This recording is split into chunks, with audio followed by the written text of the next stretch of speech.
তোমার কাছে ঈদ মানে কি? আমার কাছে ঈদ মানে ডেফিনেটলি আনন্দ, আর এর পাশাপাশি যেটা বলবো সেটা হচ্ছে ঈদ মানে আমার কাছে রিল্যাক্সেশন।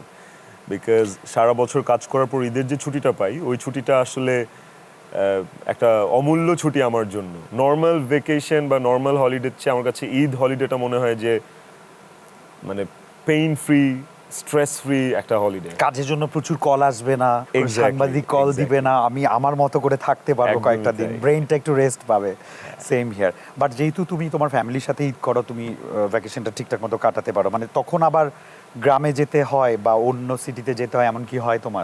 গ্রামে আসলে আগের মতো আর ঈদ করা হয় না। আমার গ্রামে একটু কমই যাওয়া হয় এখন। ফ্যামিলি বা আমার যারা রিলেটিভসরা সবাই মোটামুটি ঢাকাতেই থাকে। আর এমনিতেও ঈদের মধ্যে আমি বাসা থেকে বের হতে খুব একটা পছন্দ করি না। আমার কাছে মনে হয় যে ফ্যামিলিকে সময় দিব, প্রাথমিক যে দিনটা, প্রথম যে দিনটা, ওটা পুরো টাইম বাসাতেই থাকি, বাসাতে খাই, ঈদের প্রোগ্রাম দেখি, বাচ্চাকে সময় দেই। আর যখন মনে হয় যে না একটা দিন পরে একটু ফ্যামিলি নিয়ে ঘুরতে বের হওয়া দরকার, তখন ঢাকার আশেপাশেই ঘুরি। খুব বেশি দূরে যে আবার ওই স্ট্রেসটা নিতে আসলে ইচ্ছা করে না, যে শরীরই সায় দেয় না। শরীরই সায় দেয় না, এক্স্যাক্টলি। ওকে, সো প্রথম ঈদের দিন কি করলে? ঘুম থেকে উঠলাম, নামাজ পড়লাম বাচ্চাকে নিয়ে, এসে তারপর খেলাম সেমাই বা যত কিছু আছে সবকিছু। কোপাকুপি কাটাকুটি? কোপাকুপি তো আছে। কোপাকুপি পুরোটা সময় তো আর থাকা হয় না, যেটা হয় যে একটা সময় যে বাচ্চাকে নিয়েই যাই, কোপাকুপি নিজেও একটু করি, ভালোই লাগে। এটা আমার কাছে মনে হয় এটা একটা আনন্দ আসলে। সুপারভাইজিংটা করা হয় আর কি। এক্স্যাক্টলি। বাবুর তো মানে ওর এখনো বয়স কম, হ্যাঁ। তো ওর কাছে ঈদটা আসলে কেমন? তুমি বাবা হিসেবে কেমন দেখো ওর ঈদটা? ওয়েল, ও অনেক খুশি হয় ঈদ আসলে। অ্যান্ড ওকে যখন আমি দেখি তখন আমি আমার চাইল্ডহুডে ফিরে যাই, যে আসলে ওর এই বয়সটাতে যখন আমি ছিলাম তখনও আমি এরকমই এক্সাইটেড থাকতাম যে কখন ঈদ আসবে। আর আমার একটা ইন্টারেস্টিং বিষয় হচ্ছে, আমার ঈদের দিন থেকে চাঁদরাত আমার কাছে বেশি পছন্দ। বলে না যে কোনো কিছু ডেস্টিনেশনের থেকে জার্নিটা মজা, ঈদ একটা ডেস্টিনেশন, বাট ওই চাঁদরাত হচ্ছে ঈদে যাওয়ার একটা যে জার্নি, ওইটা আমি বেশি এনজয় করি আসলে।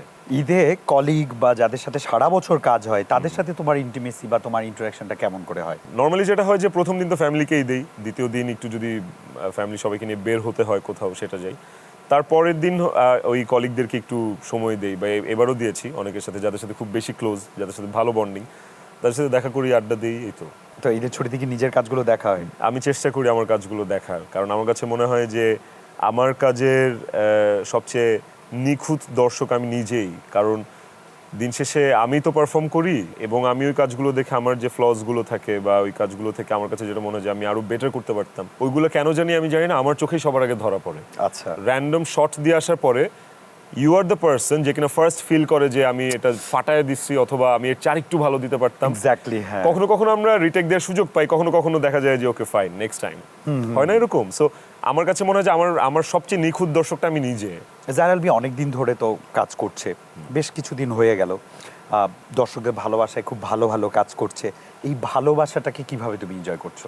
একটু আগে থেকেই বলতে চাই, সেটা হচ্ছে যে ইট ওয়াজ লাইক 2012-13 যখন আমি ইন্ডাস্ট্রিতে পা রাখি, অ্যান্ড তখন থেকেই অনেক স্ট্রাগল করে করে আজকে এই জায়গায় আসা। একটা জিনিস আমি খুব ভালোভাবে টের পেয়েছি, সেটা হচ্ছে যে আলটিমেটলি একটা মানুষ তখনই সেলিব্রিটি বা স্টার হয় যখন সাধারণ মানুষ তাকে ভালোবাসা শুরু করে, একসেপ্ট করা শুরু করে। আমি যতই হার্ডওয়ার্ক করে ফাটায় দেই না কেন, যতই প্রপার শট দেই না কেন, কাজে থাকি না কেন, আনটিল অর আনলেস যতক্ষণ অডিয়েন্স আমাকে একসেপ্ট না করবে ততক্ষণ পর্যন্ত I am not a star, I am not a celebrity. তো এইটা আসলে এক একজনের ক্ষেত্রে এক এক রকম। কারো কারো খুব দ্রুত আসে, কারো কারো খুব দেরি হয়, কেউ কেউ তো সোনার চামচ নিয়ে জন্মগ্রহণ করে, আবার কেউ কেউ অনেক স্ট্রাগল করে এই জায়গায় আসে। আমার জার্নিটা অনেক বেশি কষ্টের ছিল। আমি অনেক লিটার বাইকের তেল খরচ করছি আমার লাইফে, আমি আমার অনেক জুতার তলা খরচ করছি, সো ক্ষয় করছি। সো এইগুলো আসলে হিস্ট্রি। বাট আমি ফিল করলাম যে যেদিন থেকে আমাকে দর্শক নেওয়া শুরু করলো, ওই দিন থেকে আমার রেসপন্সিবিলিটিস আরও বেড়ে গেছে। ওই দিন থেকে এটাকে ধরে রাখার জন্য আপ্রাণ চেষ্টা করে যাচ্ছি। মানে দর্শকই সব, আমার আমার আমার ভালোবাসার মানুষগুলোই সব, যারা আমাকে এখন পর্যন্ত ভালোবেসে আসতেছে।